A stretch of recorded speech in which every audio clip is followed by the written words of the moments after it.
Hey everyone. Today, we're going to talk about a pregnant woman who was attacked in her own apartment when she was 9.5 months pregnant. The police found some really surprising and chilling details as they started looking into the case.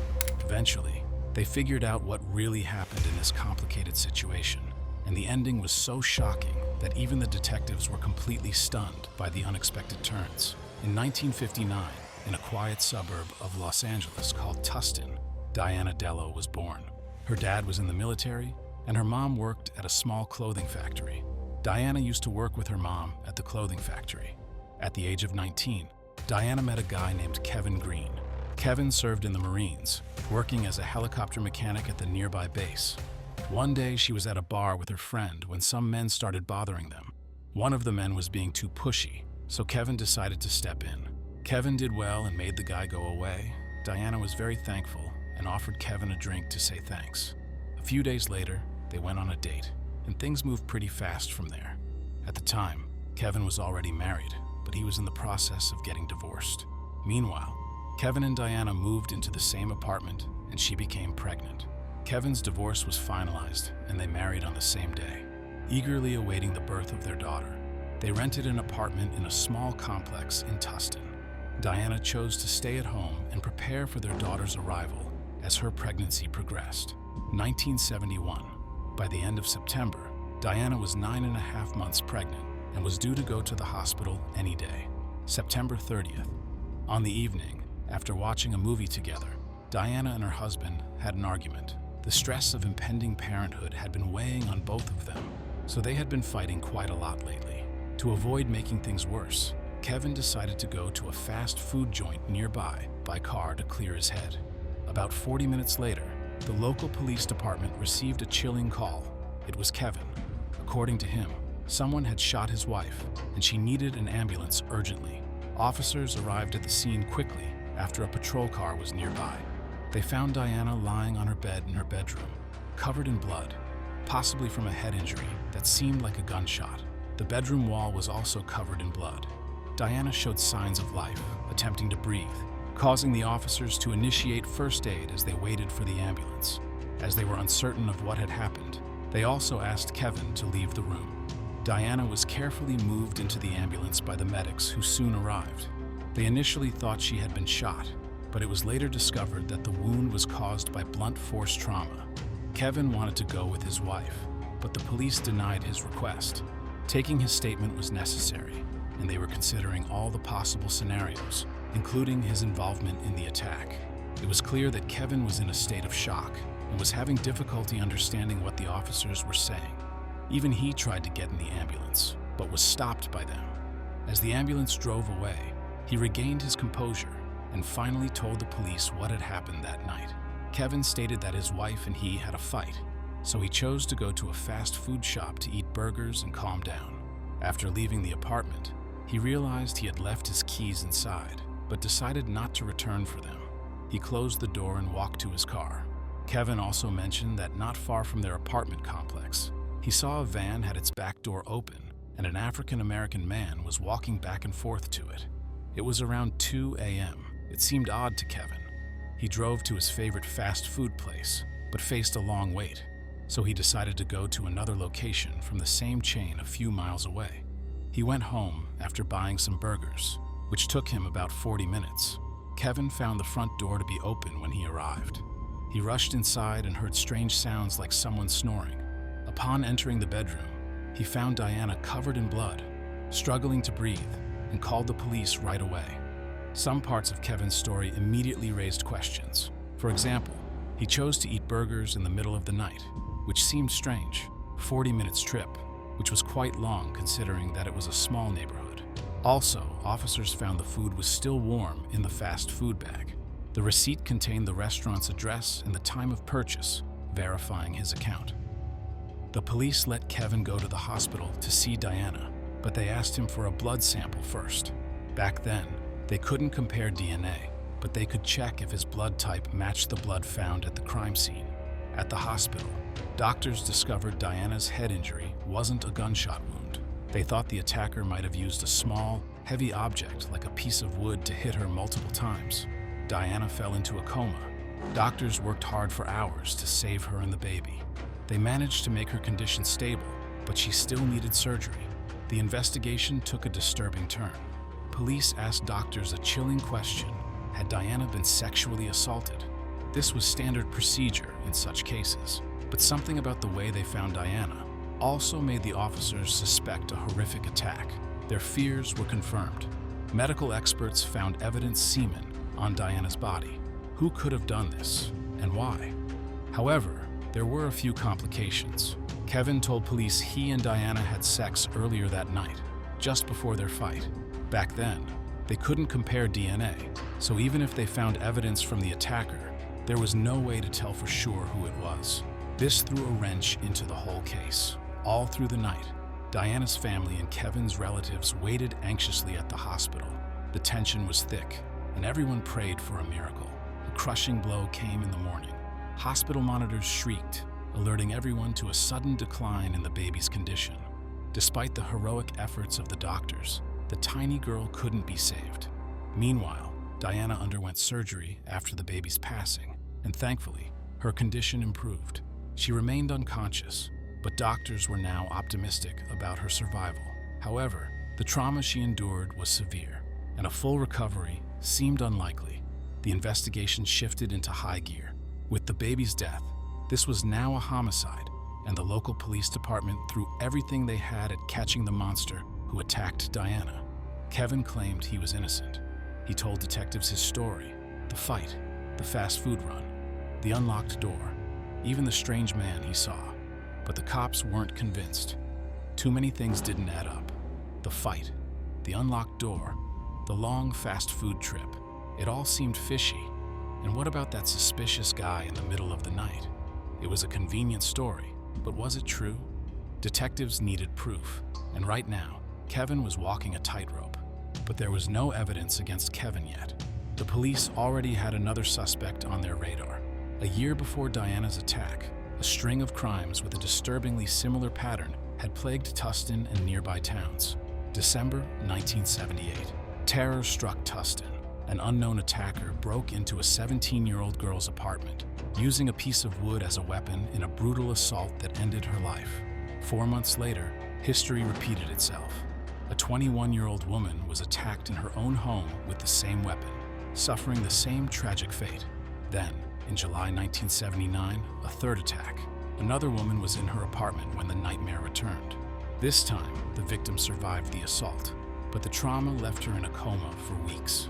Her muddled memories offered detectives no clear path to the perpetrator. Was this connected to Diana's case? The similarities were chilling. Could a serial predator be behind all of these attacks? September 1979. Just weeks before the attack on Diana, another tragedy struck Tustin. A 31-year-old woman was attacked in her own apartment. The same weapon, a piece of wood, used in the horrific assaults. The victim died the next day, and although her son offered a description of the attacker, the police were still at a dead end. These crimes were eerily similar, mirroring the attack on Diana. The pieces began to fall into place. The police now knew for certain they were hunting a serial killer. He had already gotten a nickname: the Bedroom Basher. The pressure was on. With the attacks happening closer together, and all within a small area of Los Angeles suburbs, detectives feared the Bedroom Basher wouldn't hesitate to strike again. They needed to act fast. A public plea went out through the media. Women, especially those living alone on lower floors, the killer's apparent target, were warned. Panic surged. Stores were stripped of anything that could be used for defense. Women enrolled in self-defense classes sought refuge with friends and family. Even police presence on the streets ramped up at night. Meanwhile, the investigation continued. Detectives interviewed anyone who might have a connection, and a glimmer of hope emerged. Neighbors of the victims reported seeing a suspicious white man with dark, thick hair lurking around their homes. It wasn't much, but it was a lead. Several men fitting this description were tracked down and investigated, but none panned out. The monster was still out there. A week after the attack, Diana woke up, but the joy was short-lived.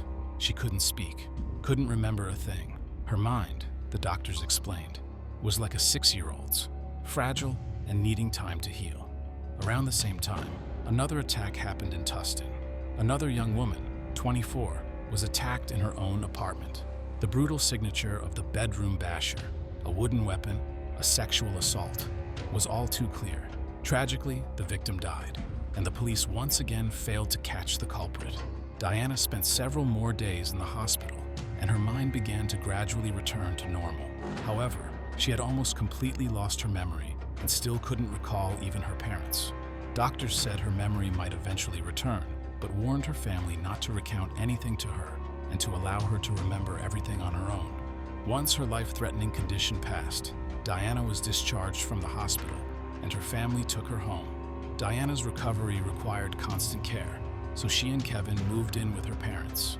This way, her family could be there for her 24/7s, while Kevin continued working at the military base to pay the bills. Weeks after returning home, a breakthrough arrived during a routine physiotherapy session. The therapist asked Diana if she remembered her attacker. To everyone's shock, Diana finally reacted. With a silent nod, she pointed directly at her wedding ring. Later that day, Diana's mother picked her up from therapy. The therapist told her about Diana's silent accusation. She pointed to her wedding ring, the doctor said gravely. The mother asked her daughter, "Was it Kevin who attacked you?" Diana nodded right after that. Her mother took her to the police station, where she spoke with the lead detective. He asked Diana a few more questions, and she confirmed that she suddenly remembered the moment of the attack, and the perpetrator was none other than her husband. For the detective, this completely changed the course of the case. His team and him were positive a serial attacker was responsible, the bedroom basher, and Diana fit the victim profile perfectly. But now, a new puzzle emerged. Could Kevin be the monster himself? He lived in the area, matched the witness's description of a white man with dark hair, and the crimes were eerily similar. Or was Kevin trying to throw them off by making it look like the bedroom basher's work? The detective worried. If he arrested Kevin now, they might never link him to the other attacks. Kevin could even vanish if he felt cornered. So, he made a risky call. He asked Diana and her mother to act as if Diana still didn't remember, to go back home to Kevin. It was a dangerous gamble, but they agreed, swallowing their fear for a chance to catch a monster. The cops put Kevin under surveillance. They watched his every move, hoping to catch him slipping and link him to the other attacks. Meanwhile, they talked to Kevin's friends to get a feel for the guy. What they learned was interesting. People who knew Kevin well said his marriage to Diana was rocky. Lots of fights, according to them. And even the neighbors could vouch for that. They often heard shouting. On top of that, friends said Kevin complained Diana wouldn't be intimate with him in the late stages of her pregnancy. This didn't match the picture Kevin painted for the detectives, a picture of a perfect marriage. But that was all they had for now. Kevin acted normal, going to work and straight home, not giving them anything suspicious to latch onto. Then, a breakthrough from the lab. Tests revealed something interesting under Diana's nails. Skin flakes with blood. A DNA match? Yes, between the blood and Kevin's blood sample. It meant Kevin's blood type matched the attacker's. The cops pieced together what likely happened that night. Kevin did buy burgers a few miles away, like he said. The receipt and cashier confirmed it. This meant he could have attacked Diana before leaving, then raced to the fast food place to create an alibi for the long 40-minute trip. As for why, detectives suspected Diana refusing intimacy might have been the last straw. Remember, Kevin had been complaining to friends for months about her reluctance, even though he claimed they had sex earlier that night. The cops knew this attack was way too brutal to be just about sex. They figured something snapped in Kevin, maybe because Diana refused him like he'd been complaining about. With this new understanding, they brought Diana back in for questioning. This time, her memory was clear. She remembered everything, and she fingered Kevin for the attack. Her mom backed her up, saying they couldn't keep living a lie under the same roof as him. That was it. The cops decided to move in. They arrested Kevin at a store, figuring it was safer than doing it at Diana's place and putting her family at risk. Kevin stuck to his story, though. He wouldn't budge, claiming everything went down just like he told them before. Preparation for the trial took 10 months. During that time, Diana kept getting stronger. She slowly regained her speech, though it was still a struggle. Doctors evaluated her thoroughly and agreed. Her mind had healed enough for her to be a credible witness. In court, Diana took the stand. Her voice, shaky but firm, identified her attacker, her husband, Kevin. Kevin's defense clung to the fast food alibi, but it was a weak argument against Diana's first-hand account. In November 1980, the jury delivered their verdict. Kevin was found guilty of murdering his unborn child and assaulting his wife. He was sentenced to 15 years to life in prison. Regarding Kevin's possible involvement in other murders and assaults, detectives noticed something interesting. Before Kevin's arrest, 2 more similar crimes occurred in their county, but both victims survived. They still hadn't been able to identify the attacker, so his identity remained unknown. But after Kevin's arrest, the attacks suddenly stopped. Before that, the bedroom basher committed his crimes quite frequently, sometimes with only a few weeks between them. But once Kevin was arrested, there were no more similar crimes at all. Right after the sentencing, she ended their marriage with a divorce. Kevin didn't fight it. Healing was slow and hard. The attack left its mark. Diana's brain mostly healed, but some things were different forever. She couldn't hear or see as well as before, and talking was difficult. As for Kevin, he continued to insist on his innocence for years. His time in prison wasn't easy. Other inmates repeatedly attacked him for killing a child, and Kevin ended up in the hospital multiple times. When he had the opportunity to apply for parole, the commission denied it. Over the following years, he received 3 more denials. The main reason for these decisions was that Kevin had never admitted his guilt, which was seen as a lack of remorse. Years later, when DNA testing became a bigger deal in catching criminals, Kevin tried again. He wanted the old evidence tested against his DNA, but he didn't have the money to pay for it, so the request got denied. Then, the police decided to take another look at the bedroom basher attacks. All this time, evidence from the victims, including bits of the attacker's DNA, was just sitting there in storage. Now, with this new technology, they could finally see if all the attacks were connected, and maybe even identify the culprit. Kevin was still their #1 suspect, but when they finally got the DNA profile of the real attacker and put it in the system, something surprising happened. Tests on old evidence matched another guy, Gerald Parker. Parker got arrested the same year as Kevin for attacking a young girl in their town. They caught him fast, but police didn't connect him to the other attacks because they seemed different. The bedroom basher attacked women at night in their homes, but Parker grabbed his victim on the street in the daytime. Parker's been in prison ever since, and he was getting out in just a few days. Parker's DNA matched the evidence in all the cold cases. This made detectives remember Diana's attack too. Even though that they'd already caught Kevin, they always thought it might be linked to the other attacks. Now, with the DNA evidence, they knew for sure Kevin wasn't the bedroom basher, leaving them with just one question. Did Kevin attack his wife after all? It was a strange twist. During his service, Parker was stationed at the same military base as Kevin. And, interestingly enough, Parker also owned a dark-colored van. Remember how Kevin, way back at the beginning, mentioned seeing a black man near a dark van on the night of the attack? This made detectives wonder, could Parker be the one who attacked Diana? The news hit Kevin hard. The prosecutor himself came to prison, spilling the latest on the bedroom basher case. It turned out all the evidence pointed to another guy, Gerald Parker. Kevin, who'd been trying to prove his innocence for years, readily agreed to a new DNA test. Detectives raced against time, putting together a case against Parker while he remained behind bars. They hadn't charged him yet, but a little chat might shake something loose. Parker began to deny his involvement in the series of crimes. So, the detectives changed tack and focused on Diana's case. They dug into Parker's past and found something interesting. After his arrest, he'd bragged about how great the military was. The detectives saw an opening. They grilled Parker, playing on his supposed military pride. How could he let another soldier take the fall? They pressed. The pressure worked. Parker cracked, blurting out that someone else was indeed in prison for his crime. He went on to confess. He admitted driving to Kevin's house that night in his van, just cruising and looking for victims like he always did. But this time, things went off script. He heard yelling from Kevin and Diana's place, then saw a man leave without locking the door. Parker seized the opportunity, snuck in, and attacked Diana. He claimed he didn't know Kevin, that they were on different parts of the base. The dam had broken. Parker confessed to everything. 6 murders and 3 other attacks. With a confession in hand, the police needed proof. DNA tests confirmed Parker's guilt and cleared Kevin's name. A terrible ordeal, but at least the truth was out. Kevin got good news. The prosecutor said he'd be free soon. A few days later, Kevin walked out of prison. 16 years gone for a crime he never did. The injustice of Kevin's case sparked outrage.